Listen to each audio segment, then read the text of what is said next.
As we go through life, we're constantly bombarded with messages encouraging us to accumulate more, buy more, see more, and do more. But living with less stuff can be liberating, but we've got to find that sweet spot where it feels great without adding unnecessary stress. Often when we think about minimalism, we can find ourselves caught between two extremes. Having almost nothing that feels so strict, like we live in constant deprivation, or spending too much money and creating clutter, which also leads to accumulating debt. Both of these extremes can take away our inner peace and happiness. And while some people may embrace the minimalistic lifestyle to the full extent and be happy, that might not be the case for others. So today's video is about something we can all relate to, finding the right balance in minimalism. Because I truly believe that embracing such philosophy should be liberating, rather than adding extra stress and pressure. Let's first define what is minimalism. Minimalism is not just about decluttering your physical space, it's a mindset focused on intentional living. It's about owning and doing only what truly adds value to your life. And in general, minimalism can mean different things for different people. Some people go to an extent of living with almost no stuff at all,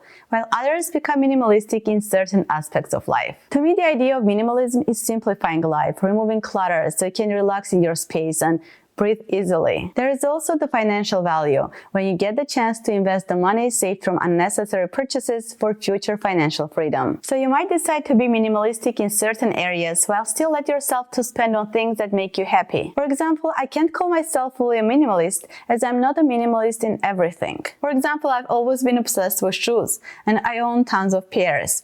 And I remember my friend once said, look good, feel good. And it works for me because wearing my favorite shoes makes me feel good when I'm going out. So I don't see a reason to deprive myself from that. But at the same time, I'm very minimalistic in how many dresses I own or bags.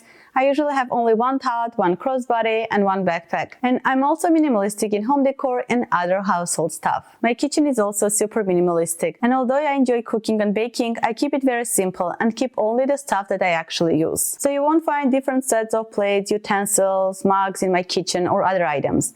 I only have 6 dinner plates, 6 salad plates, and same with coffee cups and mugs. So essentially, to me, it's about combining simplicity with careful planning to create a neat and balanced lifestyle. So let's explore together how to find balance in this beautiful philosophy. And meanwhile, please don't forget to subscribe to my channel. The key to finding balance in minimalism is understanding your values. Take some time to reflect on what truly matters to you. Is it relationships, personal growth, or experiences? By identifying your core values, you'll have a clear guide on what to keep and what to let go in your life. And do it in the most non-judgmental way and avoid comparison. Values are a personal matter, so you need to be true to yourself. For example, I personally value experiences that build memories. And unlike buying stuff, the enjoyment of experiences is much longer. Because there is the anticipation, then experience itself, which is followed by beautiful memories. So both my husband and I value traveling and similar experiences because it's such a memorable quality time together. But we're minimalistic in other areas that allow us to spend on traveling. Now let's talk about decluttering, which is such a crucial aspect of minimalism, but it's important to do it mindfully. Start with one area at a time.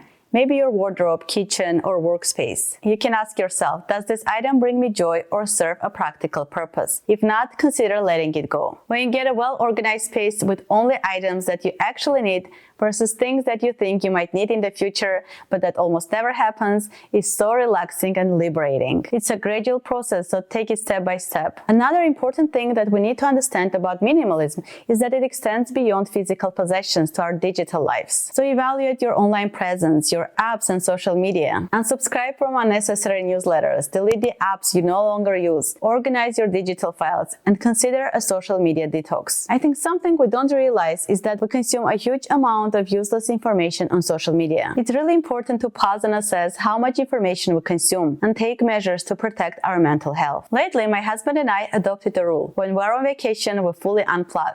We turn our phone notifications off, don't use social media, and don't check our work emails unless it's an emergency. And it felt so amazing and amplified our experience as we let ourselves to take in so much more connection without all these distractions. I also try not to check my Instagram on weekends, but to be honest, I still have to become better at it. Creating a serene digital environment is just as essential for finding balance. Because we spend so much time in digital world these days, and when it gets cluttered, it can trigger the same overwhelm like we get from a cluttered house. What I really love about balanced minimalism is that that it often goes hand in hand with the concept of slow living. And that's something you create intentionally by prioritizing what's important and cutting out things that add stress and don't bring value. By slowing down, you'll find that your minimalist lifestyle becomes a source of joy rather than a source of stress. Remember, it's not about depriving yourself, but about intentionally choosing what brings value and joy. If you found this video helpful, please don't forget to give it a like, and also please subscribe to my channel. And also share your thoughts about minimalism in the comments down below. Thanks so much for watching, and I'll see you in my next video.